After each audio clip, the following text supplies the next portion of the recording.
귀히 여기시리라. 아멘.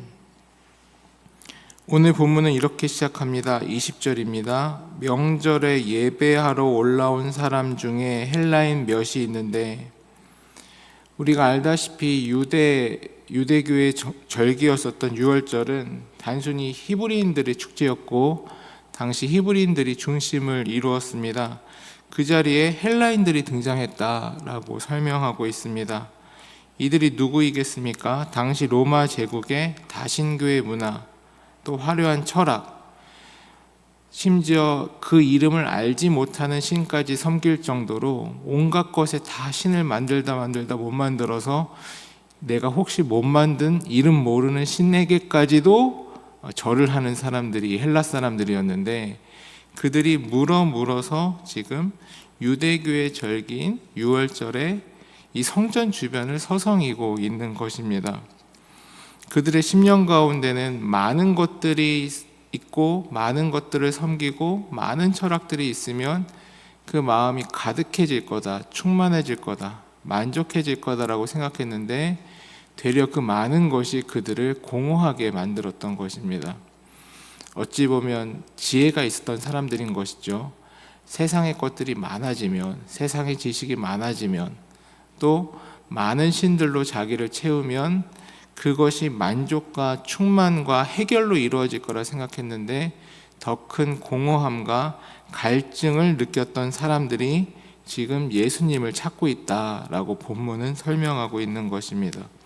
꼭 우리의 모습과 비슷하지 않습니까? 세상에는 참 많은 지식과 참 많은 말들이 있습니다. 이렇게 해야 성공할 수 있다, 이렇게 하면 즐거울 수 있다, 이것이 행복이다, 이렇게 살아야 된다, 저렇게 살아야 된다. 하지만 그 가운데서 깊은 사고를 하는 사람들이라면, 인생에 대한 깊은 통찰이 있는 사람들이라면 세상의 방식이 정말로 우리를 행복하게 할 수 있는가? 세상의 방식이 진정으로 인간에게 영원한 기쁨을 줄 수 있는가에 대한 물음표가 생길 수밖에 없는 것이죠. 오늘도 그러한 사람들은 과거와 동일하게 많다라는 점입니다.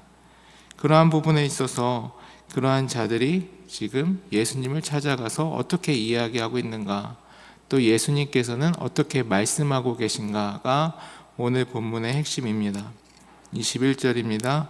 그들이 갈릴리 베세다 사람 빌립에게 가서 청하여 이르되 선생이여 우리가 예수를 뵙고자 하나이다 하니, 이렇게 진리를 찾아 이 예수님 주변, 성전 주변, 또 하나님 주변을 서성이던 이 헬라인들이 빌립을 찾아갔다라고 이야기를 하고 있습니다. 갈릴리 베세다 지방은 이 이방 문화가 많이 섞여 있었던 지방이었고 예루살렘에서 오리 정도 떨어진 지역이다 말씀드리지 않았습니까? 그러면서 이 빌립이라는 이름 자체가 헬라식 이름이었었기 때문에 그 제자들 중에서도 이 헬라인이었었던 사람들이 빌립, 우리가 익숙한 이름인데 저 사람한테 이야기를 하면 혹시라도 이 이방인인 우리와 대화를 해주지 않을까, 예수님을 만날 기회를 열어주지 않을까 기대를 하고 이 빌립을 찾아가서 이야기를 한 것입니다. 빌립도 헬라인들에게 꽤나 마음이 열려 있었던 것으로 보입니다. 그래서 빌립이 다시 그 형제에게 이야기를 하며 안드레에게 이야기를 했죠. 그래서 이 둘이 다시 예수님께 여쭈게 되었다라고 이야기를 하고 있습니다. 22절, 23절입니다. 빌립이 안드레에게 가서 말하고 안드레와 빌립이 예수께 가서 여쭈니 예수께서 대답하여 이르시되 인자가 영광을 얻을 때가 왔노라. 이제 이 헬라인들이 와서 예수님을 뵙고자 합니다 하면 예수님께서 그래, 헬라인들 만나자, 그들도 하나님의 자녀지, 당연히 만나야지, 뭐 이렇게 말씀을 하시던가, 아니다 내가 좀 바쁘다, 헬라인들까지 만날 시간이 없다, 뭐 이렇게 얘기를 하시던가 하셔야 되는데 조금 생뚱맞은 이야기를 하시는 것 같습니다. 인자가 영광을 얻을 때가 왔노라. 왜 이런 이야기를 하셨을까? 이것은 전체 구속사적인, 다시 말해 하나님의 구원 역사적인 관점으로 이를 봐야 한다라는 점이죠. 구약의 선지자들, 특히 이사야나 스가랴 같은 사람들은 하나님의 때의 열방이 이 여호와의 산 안으로 모여들게 될 것이다 라는 예언을 여러 차례 합니다. 다시 말해 하나님의 구원의 때가 이르면 이스라엘 백성들뿐만 아니라 이 열방의 모든 사람들, 헬라인이나 아시아인이나 유럽인들까지 모두가 다, 아프리카 사람들, 남미 사람들 다 하나님 안에 모여들게 될 것이다 라는 예언을 계속해서 했었다라는 것이죠. 이스라엘이라는 좁은 울타리를 넘어서 온 세상에 잃어버린 양들이 다 하나님 앞으로 모이게 되는 그때가 하나님의 구원의 때이며, 이것은 우리가 이야기하는 신약적 관점으로는 하나님의 마지막 때에 결과적으로 하나님께서 다 하나님 앞에 모이게 하시고 하나님께 구원하시는 것을 의미하죠. 또한 이 기점, 이 놀라운 역사가 이루어질 수 있는 이 십자가의 기점으로 놓고 본다면, 십자가 중심으로 많이, 십자가 사건으로 많이 이 헬라 사람들까지도 이스라엘을 넘어 하나님을 알지 못했었던 이방인들이 이 십자가를 통해서 비로소 새로운 새로운 유대인으로서, 이 헬라인들도 십자가를 통과한다면, 이방인들도 십자가를 통과한다면 새로운 유대인으로서, 새로운 하나님의 백성으로서 새로운 길이 열리게 된다라는 두 가지 측면을 동시에 예언하고 있는 것입니다.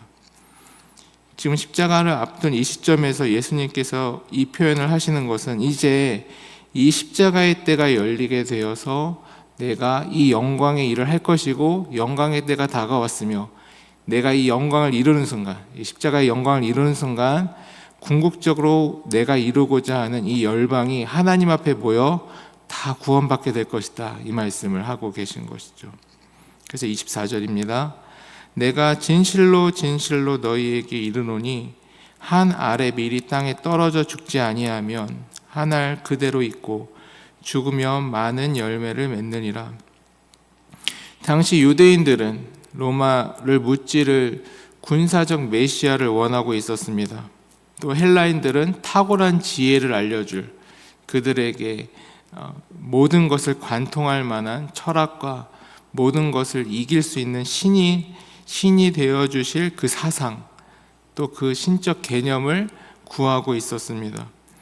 세상적 방식으로서 예수님께서는 힘으로 세상들을 누른 것도 아니고, 또 세상적인 지식이나 권력으로, 또 철학적인 논리로 그들을 누르신 것도 아니었습니다.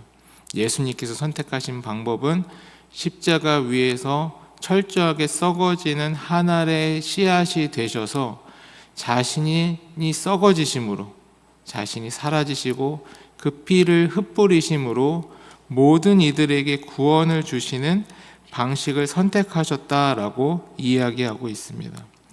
그 방식만이 이방 사람들, 헬라인들, 이들을 십자가를 통하여 새로운 생명으로 나아갈 수 있게 하는, 하나님으로 나아갈 수 있게 하는 하나님께서 정해놓으신 하나님 지혜의 유일한 방식이었기 때문입니다. 25절입니다.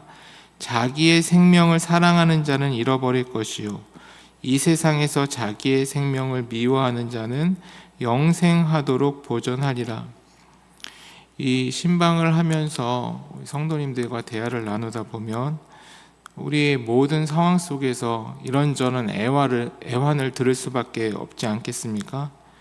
그러한 부분에서 이 말씀이 또 우리에게, 또 각자의 삶의 자리에서 힘겹게 신앙생활을 이어나가는 우리에게 한편으로는 되게 무거운 짐처럼 다가올 수 있을 것입니다.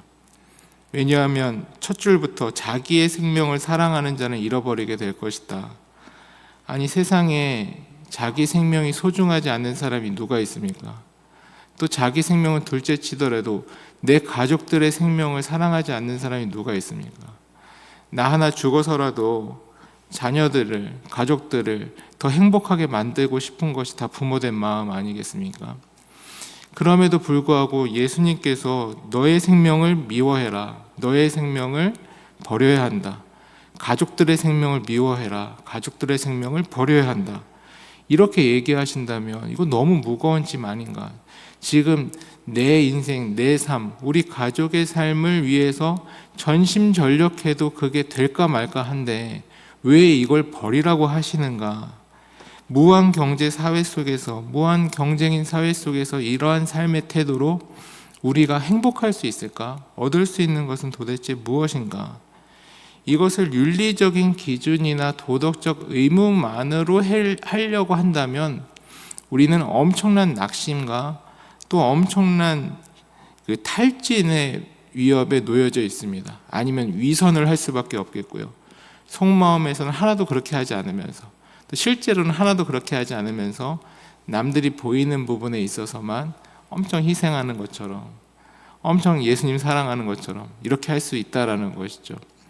아니면 실제로 하나님에 대한 신앙이 없이 그렇게 해나간다면 엄청난 영적 탈진을 겪어서 좀 하다가 이건 절대 못하는 거다, 나는 교회 근처도 왔다 갔다 하면 안 되겠다, 이렇게 돼버린다던가.